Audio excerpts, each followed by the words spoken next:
I'll grind them into dust.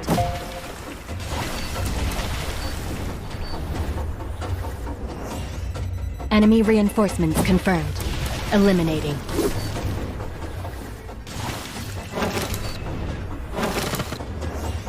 What? More?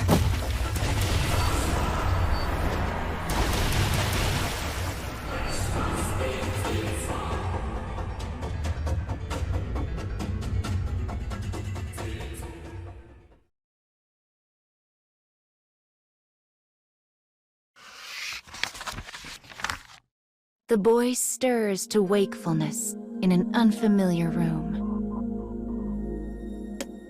Beside him sits a silent clockwork man and a woman with a gentle smile. The boy had traveled countless unforgiving lands in an attempt to halt the cruel war staged by his own kingdom. Yet he now finds himself in the comfortable bed of a civilian. What happened? He asks. The man apologizes for acting on his own discretion. He explains how the woman came to their aid when the boy fell victim to a mighty seizure. As the boy begins to thank his rescuer, he silently curses the inadequacy of his frail and sickly body. But irony rules the day, and he launches into a coughing fit before he can finish speaking. The woman gently lowers the hacking boy back onto the bed. Sleep comes to claim him once more. Perhaps this is because illness has worn him to the bone, or perhaps it is due to the radiant warmth of her hands. As he drifts away, he takes a moment to appreciate the brief moment of respite.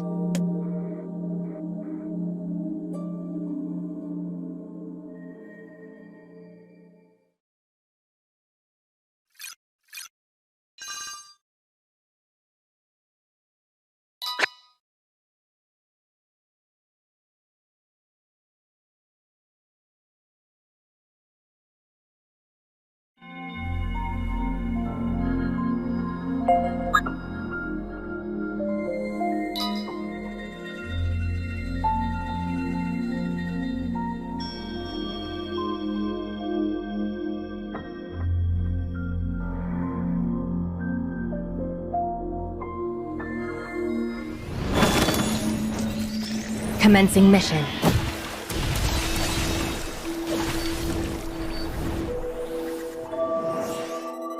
More of you come to die?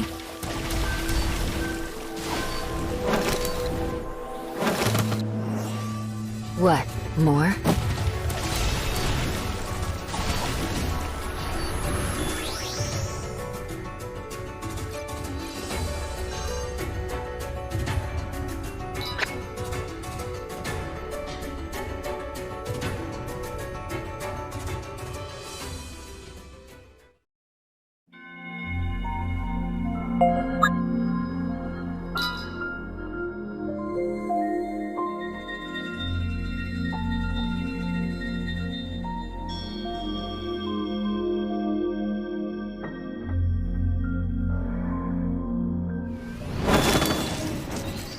I'll grind them into dust.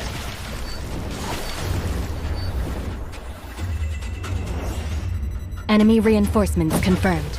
Eliminating.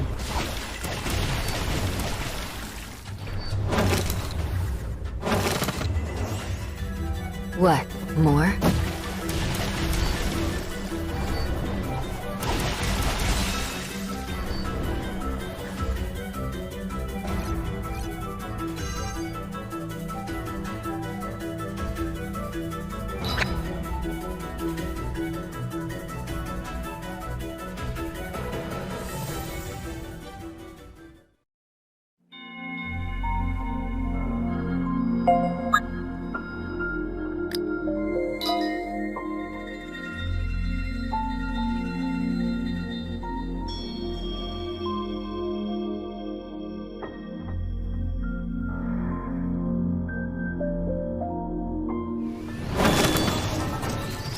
I'll grind them into dust.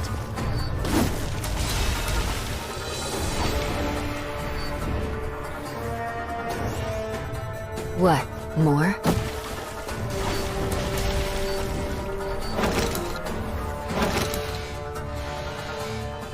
Enemy reinforcements confirmed. Eliminating.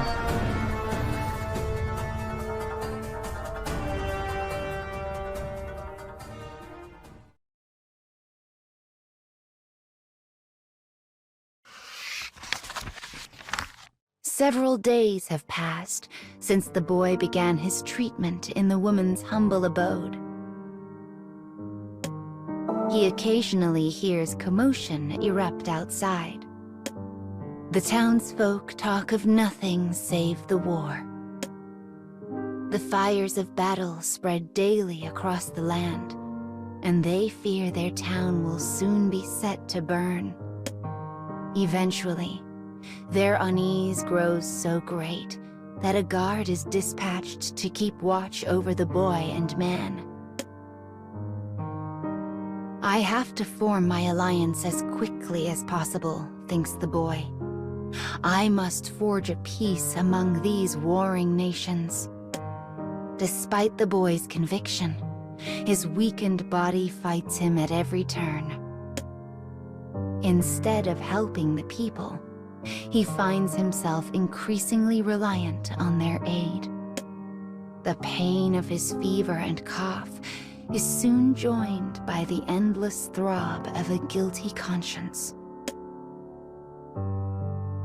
The woman tends him briskly and efficiently. Despite the raging war, her words are soft and kind.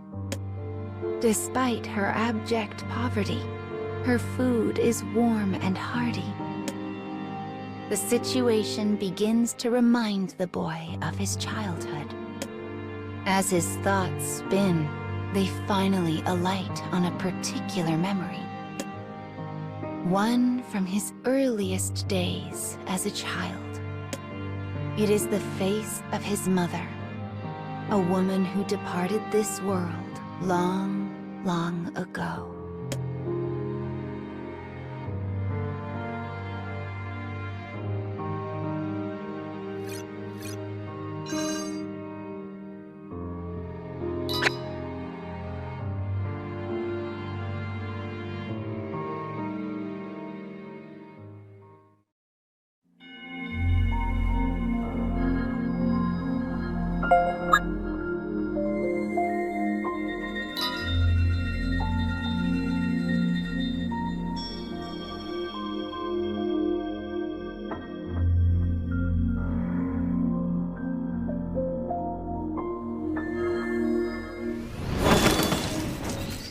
Commencing mission.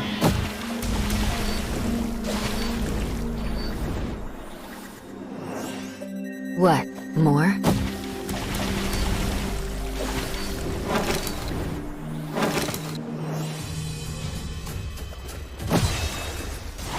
Let's go already.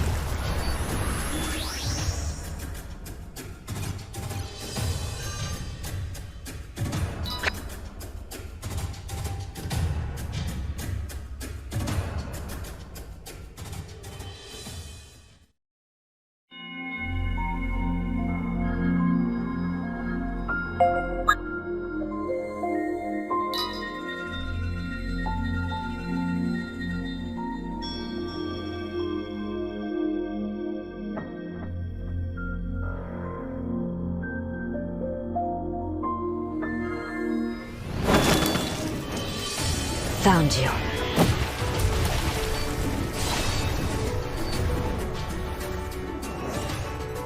More of you come to die?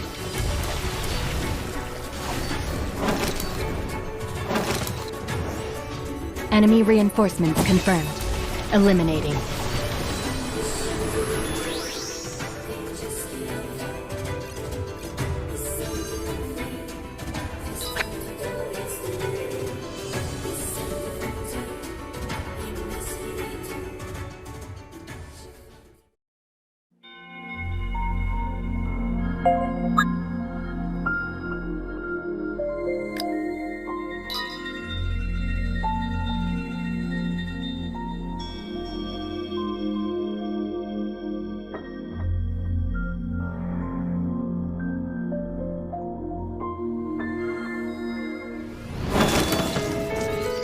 Commencing mission.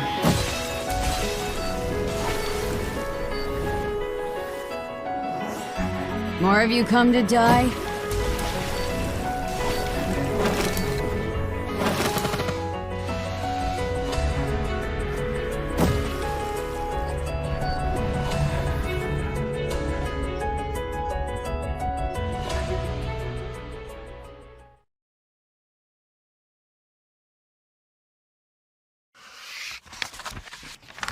Slowly but surely, the boy progresses in his recovery. One day, a thought occurs to him. Why is this woman working so hard for me? And why does she remind me of my mother? The boy asks his clockwork companion if he knows anything of her circumstances.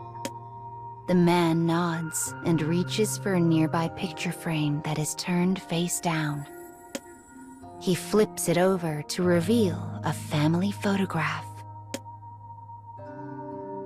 The man then begins to speak of the room's history. This country keeps a database of all citizens, one he had been able to access.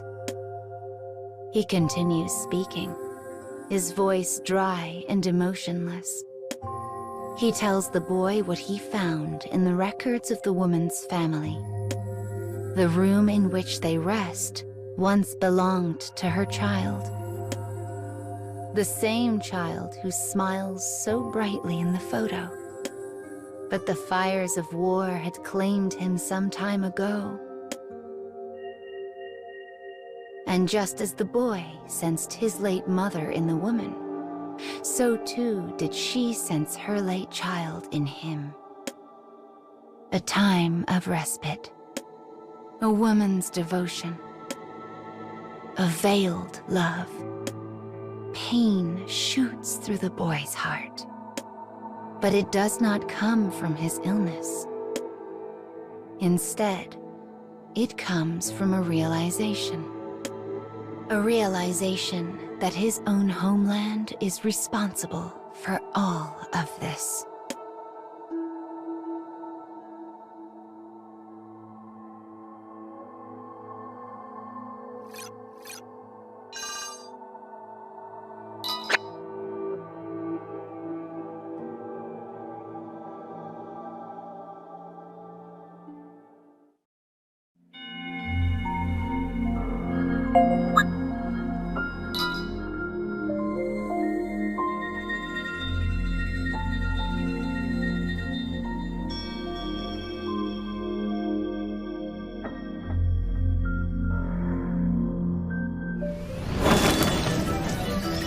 Found you.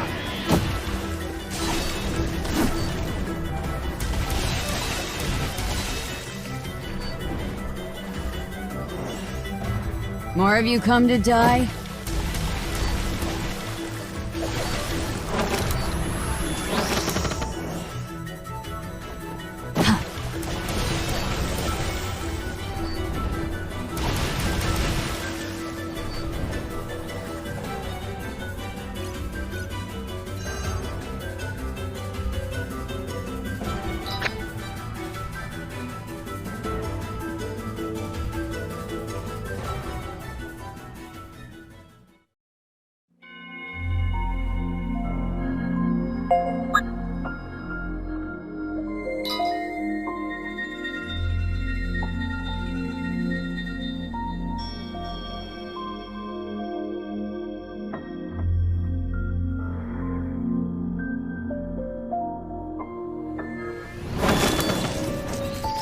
I'll grind them into dust.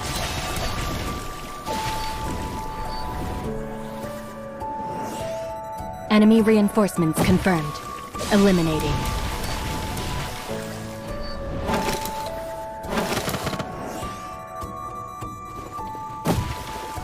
Cheer up.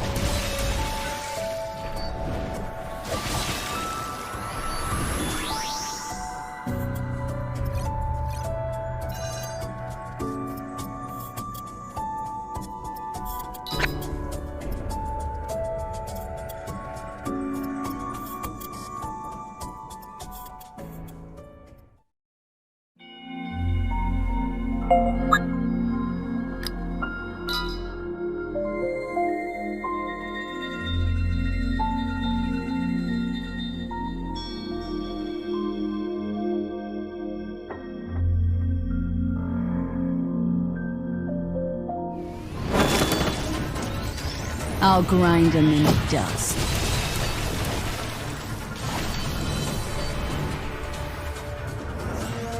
Enemy reinforcements confirmed. Eliminating.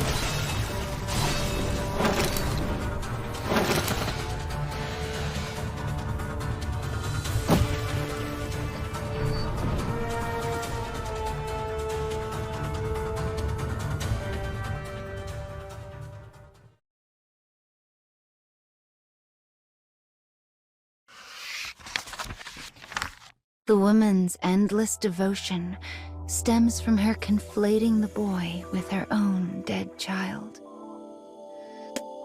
A child that was killed by the very war the boy's homeland had started.